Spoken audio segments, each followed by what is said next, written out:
Hello and what is going on today, guys? Tomcat here and welcome to more single-player story mode in Need for Speed Heat. Now, in this episode, we are going to be progressing through some story missions, doing one of the follow missions, and we are also going to be unlocking some cars towards the end. So, with that being said, you'll get a chance to look at, again, some of the more story-focused missions, as well as how kind of the progression goes with unlocking cars.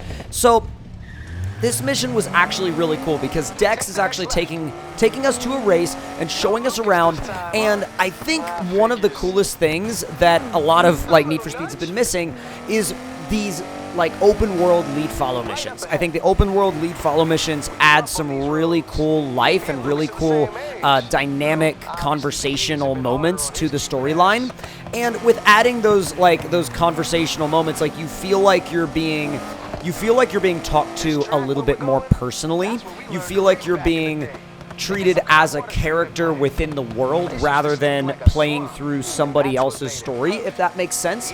And I think that helps immerse you into the world, and it helps you want to continue to come back to the world. And I find it really cool that he puts his turn signal on and stuff like that. I'm like, dude, that's a really, really cool touch. And actually, honestly, I didn't even realize it until a little bit later on, and I thought back in my head about it. I was like, wait a minute, he was using his turn signal back there. And then so it was kind of one of those things that snowballed and progressed. And by the way, this particular time of day, I just want to take a quick second to take a look at how gorgeous the sky is. How gorgeous the sky is and how well that kind of interacts with the overall aesthetic of the lighting.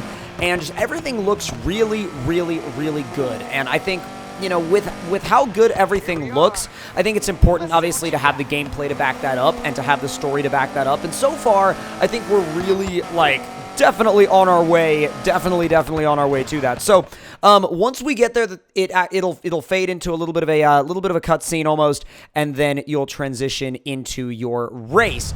But the coolest thing about it is, again, I love seeing the people just milling around, chilling out on grid and taking pictures of the cars, and it definitely gives it that chill vibe that I think we've looked for a while, that we maybe haven't found yet. Now, obviously, Dex is definitely one of the more aggressive opponents in this race and is probably going to be your most tough competitor.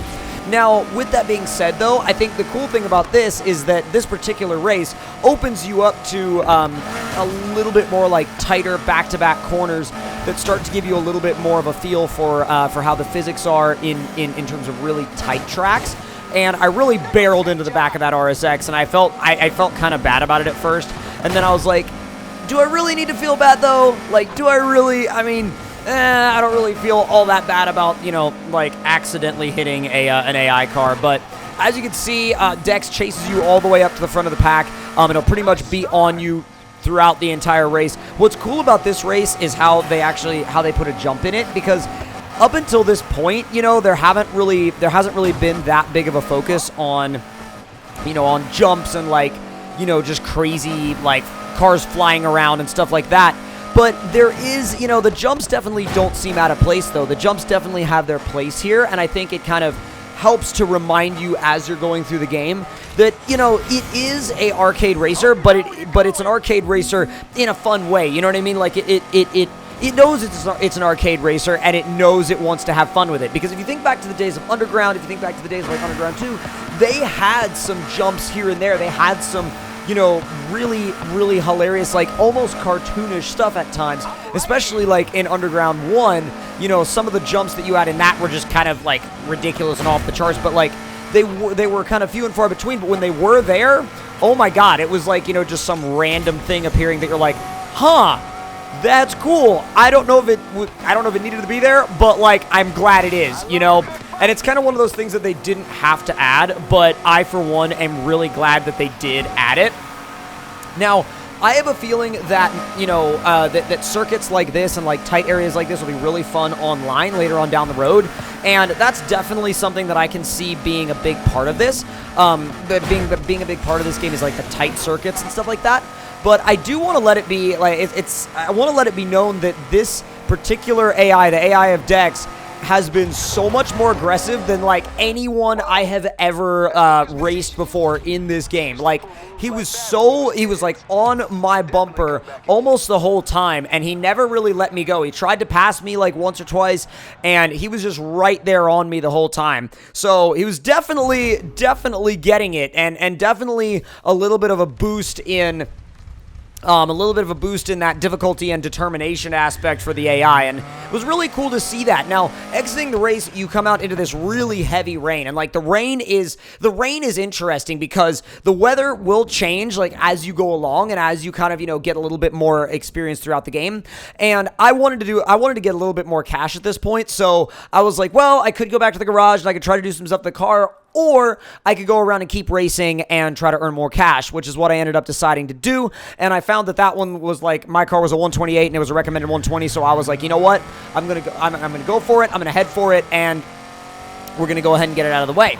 Now, I think, the interesting thing too about the rainstorms is look up at the sky. Look up at the sky and look at how it changed so much from what it was before.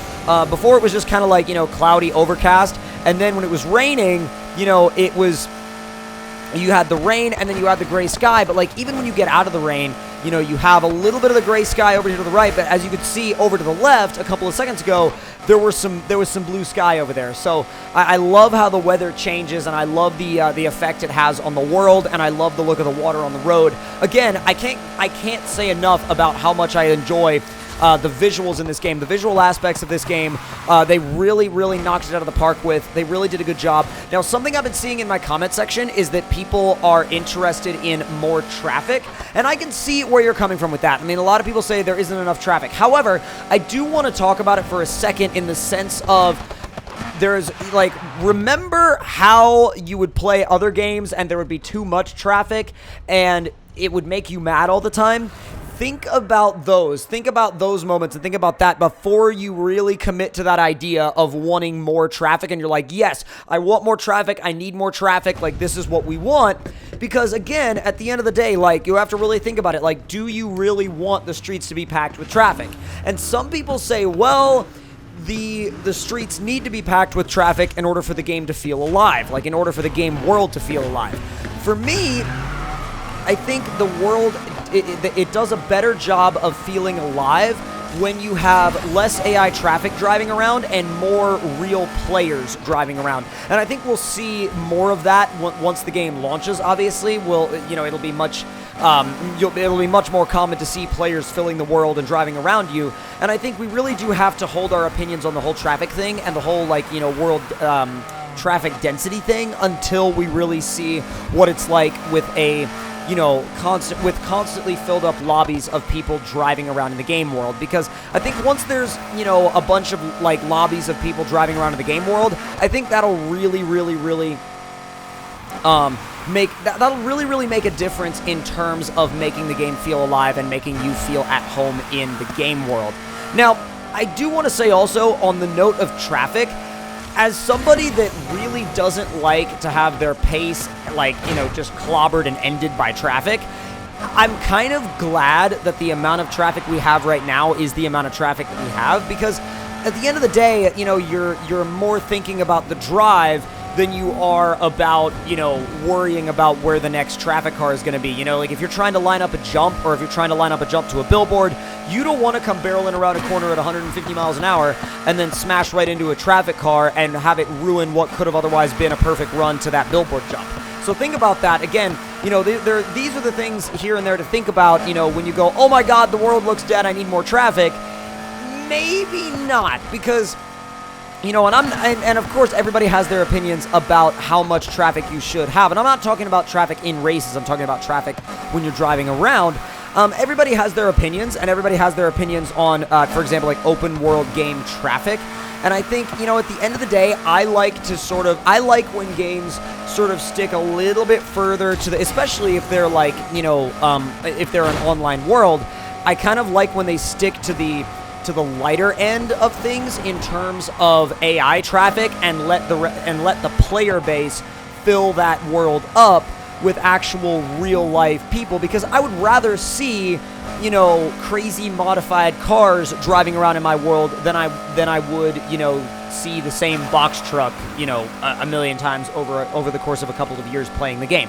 So that's the other thing too, is over the course of the game's life cycle, would you rather see the same traffic over and over and over again, or would you rather see people's modified cars, which are 9 times out of 10 always going to be different, right? Somebody's going to have a different color, somebody's going to have a different wing, different set of wheels, you know, different exhaust. Their car's going to sound different, you know, albeit a little bit, but still going to sound a little different because how they've messed with the exhaust tuning. So I think, you know, allowing the player base, again, to fill up that world with custom cars and modified cars really opens the game up to more longevity in terms of what you see in the world. And I would love to know your thoughts on that in the comment section below, like more AI traffic versus real-world players driving around, and less AI traffic in the open world. So that's a little bit of my thoughts on the idea behind the traffic, and I decided to go backwards into onto the finish line because I was like, you know what?